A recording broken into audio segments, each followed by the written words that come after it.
बिस्मिल्लाहिर्रहमानिर्रहीम अस्सलाम वालेकुम। Welcome to SWS learn all नोनी यूट्यूब चैनल। इस वीडियो में इंशाल्लाह हम इनऑर्गेनिक केमिस्ट्री 2023 का पास्ट पेपर सोल्व करेंगे। इससे पहले स्प्रिंग 2024 एंड फॉल 2024 दोनों ही पास्ट पेपर अपलोड कर दिए गए हैं। आप उन सोल्व पास्ट पेपर को देख सकते हैं। वीडियो स्टार्ट करने से पहले आप मेरे चैनल पर नए तो मेरे चैनल को सब्सक्राइब कर दें ताकि हर आने वाली वीडियो का नोटिफिकेशन आपको मिल सके। हर सेमेस्टर में मैं आपके लिए इसी तरह की हेल्पफुल वीडियो बनाती रहती हूँ। Start our video. सबसे पहला क्वेश्चन है, what is the electronic configuration of lanthanoids and actinoids. तो नीचे मैंने लैंथेनॉइड्स और एक्टिनॉइड्स की इलेक्ट्रॉनिक कन्फिग्रेशन लिखी हुई है, आप इनको इसी तरह याद कर लें।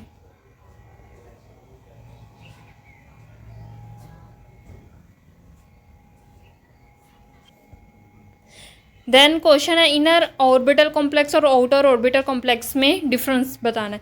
इनर ऑर्बिटल कॉम्प्लेक्स में हम इनर डी ऑर्बिटल यूज़ करते हैं, जबकि आउटर ऑर्बिटल कॉम्प्लेक्स में हम आउटर डी यूज़ करते हैं। इनर ऑर्बिटल में sp3d2 sp3 हिब्रिडाइजेशन होती है और आउटर ऑर्बिटल कॉम्प्लेक्स में sp3d2 हिब्रिडाइजेशन होती है। इनर ऑर्बिटल कॉम्प्लेक्स क्यों बनते हैं? Due to strong field ligand, जबकि outer orbital weak field ligand की मौजूदगी में बनते हैं।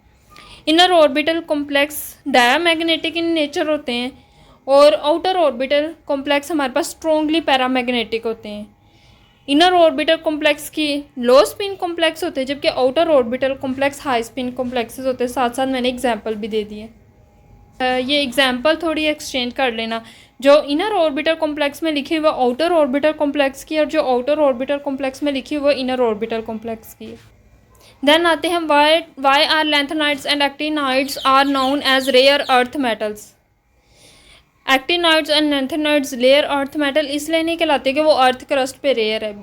वो इसलिए रेयर अर्थ मेटल कहलाते क्योंकि उनके जो ऑक्साइड होते हैं उनको डिफ़िकल्ट होता है सेपरेट करना और प्योरीफाई करना। उनको सबसे पहले रेयर मिनरल में आइडेंटिफाई किया गया, उनके ऑक्साइड्स मिले, लेकिन उनका process of separation and purification was extremely difficult, so उसको हमने रेयर अर्थ मेटल का नाम दे दिया। Where are lanthanides and actinides found in the periodic table.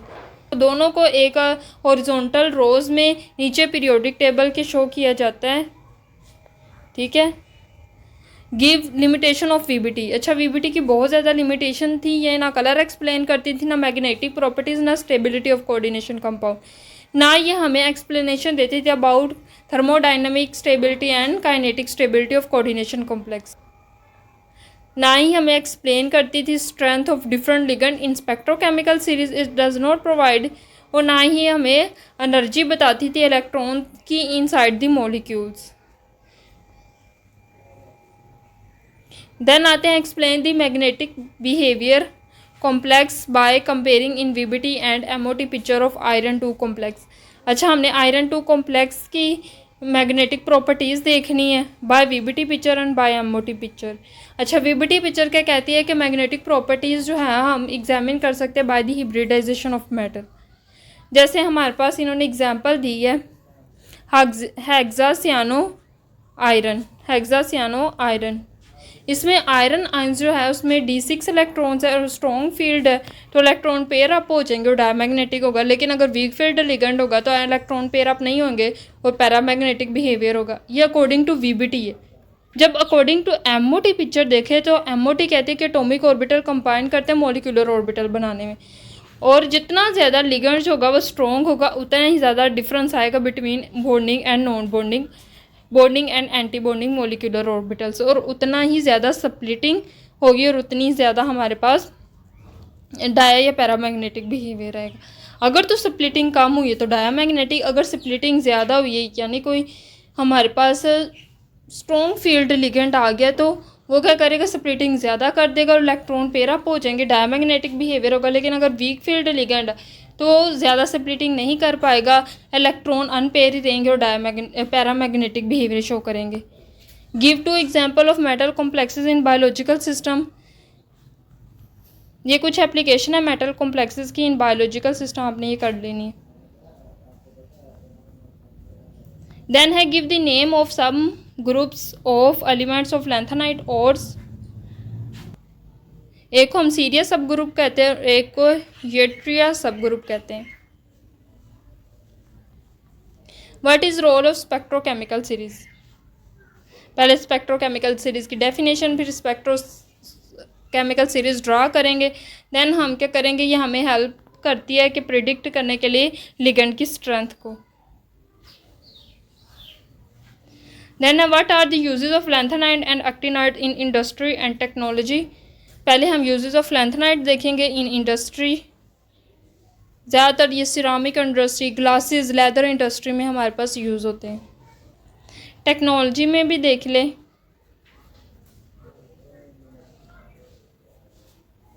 Then uses of actinide पहले इंडस्ट्रीज़ में। अच्छा, एक्टिनाइड्स में सबसे ज़्यादा इंपॉर्टेंट है urea. Urea nuclear weapons, defence system में, एनर्जी प्रोडक्शन में, न्यूक्लियर पावर्स में यूज़ होता है। इन टेक्नोलॉजी में भी इनका बहुत ज़्यादा यूजेस है। देन है draw the structure of following molecule as per VSEPR model AB7 and AB4E। पहले हम AB7 की बात करेंगे। AB7 में हमारे पास IF7 आता है, इसका पेंटागोनल बाईपाइरामिडल शेप होती है। देन आता है AB4E की, इसकी एग्जांपल है हमारे पास SF4, जिसकी ट्राइगोनल बाईपाइरामिड शेप होती है। देन हमारे पास crystal field theory and magnetic properties of complex. Crystal field theory किस तरह मैग्नेटिक प्रॉपर्टीज़ ऑफ मैटर को एक्सप्लेन करती है, तो ये बहुत ज़्यादा इंपॉर्टेंट थी और इसने सबसे पहले मैग्नेटिक प्रॉपर्टीज़ ऑफ कॉम्प्लेक्स को एक्सप्लेन किया था। ये कहती है कि जब बहुत ज़्यादा स्ट्रॉन्ग लिगेंड आ जाता है, अच्छा किस तरह एक्सप्लेन किया जाता है, अगर तो इलेक्ट्रॉन अनपेयर है डी ऑर्बिटल्स में तो हम कहेंगे पैरामैग्नेटिक सब्सटेंस है, अगर तो पेयर्ड है हम कहेंगे डायमैग्नेटिक सब्सटेंस।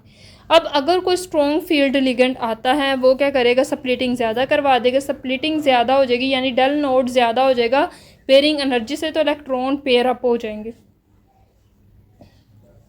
लेकिन कोई अगर वीक फील्ड लिगेंड आता है तो पेयरिंग नहीं होगी, क्योंकि स्प्लिटिंग कम हुई है तो डेल नो की वैल्यू कम हो जाएगी, पेयरिंग एनर्जी की वैल्यू ज़्यादा हो जाएगी, जिसकी वजह से हाई स्पिन कॉम्प्लेक्स बनता है। जब हमारे पास हाई स्पिन कॉम्प्लेक्स बनता है तो वो पैरामैग्नेटिक सब्सटेंस होता है। जब लो स्पिन कॉम्प्लेक्स बनता है तो हमारे पास डायमैग्नेटिक कॉम्प्लेक्स बनते हैं। तो इसी तरह इसने एक्सप्लेन किया था। ये देखें, हाई स्पिन कॉम्प्लेक्स पैरामैग्नेटिक होता है और लो स्पिन कॉम्प्लेक्स हमारे पास डायमैग्नेटिक होता है। पैरामैग्नेटिक में इलेक्ट्रॉन्स अनपेयर ही रहते हैं, डायमैग्नेटिक में इलेक्ट्रॉन पेयर अप होते हैं। देन है स्ट्रक्चर ऑफ टेट्रा सियानो निकल 2 आइन बाय VBT। तो इसकी हिब्रिडाइजेशन होती है DsP2 हिब्रिडाइजेशन ड्यू टू सियानो, क्योंकि सियानो जो है, साइनाइड जो है हमारे पास स्ट्रॉन्ग लिगेंड है जो पेयरिंग करवा देता है। देन आते हैं लॉन्ग क्वेश्चंस की तरफ। सबसे पहला लॉन्ग क्वेश्चन है lanthanide contraction, how it affect the properties of lanthanide. Lanthanide contraction में be define as the small steady decrease in the size of lanthanide ions with increase in atomic number. जिस तरह हम series में, lanthanide series में left to right जाते हैं तो atomic size जो है वो डिक्रीज़ होता है study with increase in atomic number. इसी को हम लेंथेनाइड कॉन्ट्रैक्शन कहते हैं।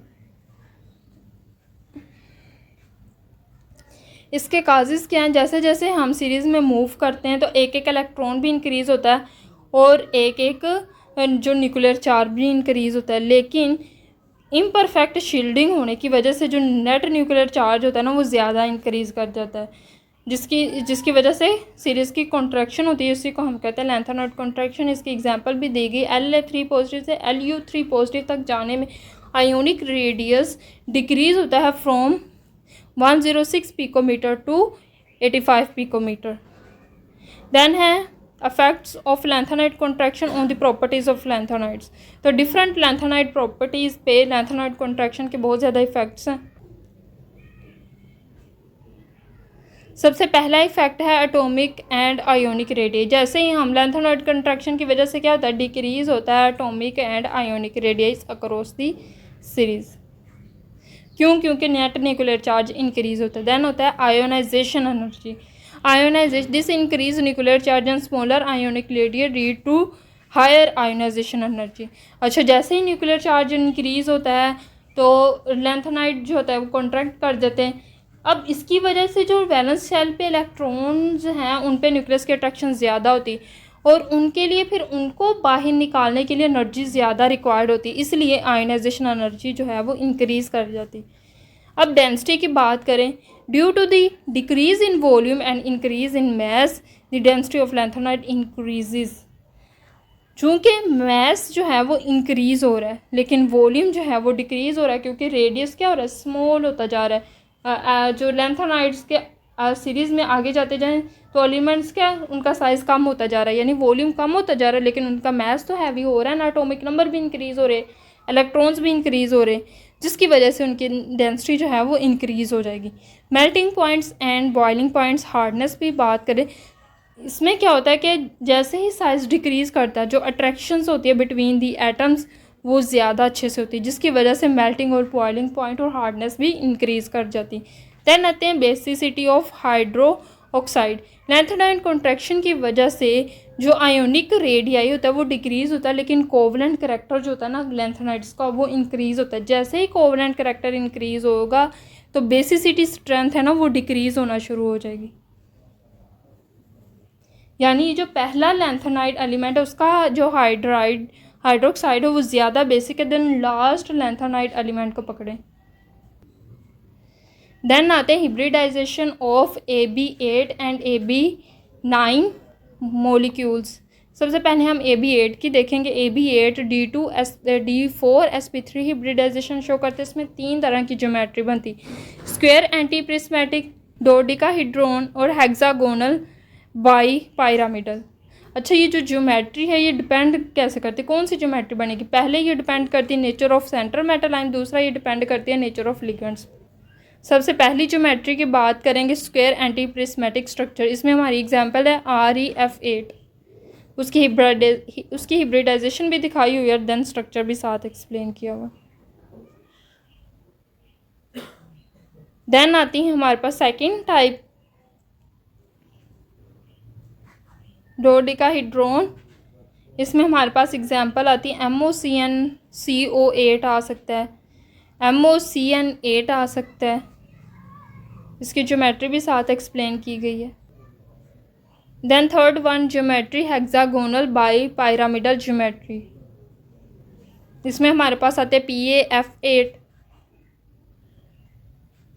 उसकी ज्योमेट्री भी एक्सप्लेन की गई है। देन आते हैं AB9 मोलिक्यूल्स पे। AB9 मोलिक्यूल हमारे पास D5sp3 हिब्रिडाइजेशन शो करता है। इसमें हमारे पास 5d ऑर्बिटल, एक s और 3p ऑर्बिटल हिब्रिडाइज करते हैं to form 9 hybrid D5sp3 orbitals. इसकी हमारे पास एग्जांपल है ReH9। इसमें हमारे पास tricapped trigonal prismatic structure बनता है।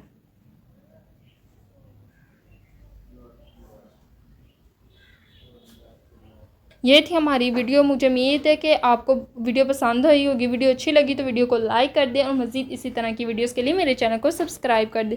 दुआ में ज़रूर याद रखिएगा। अल्लाह हाफिज़।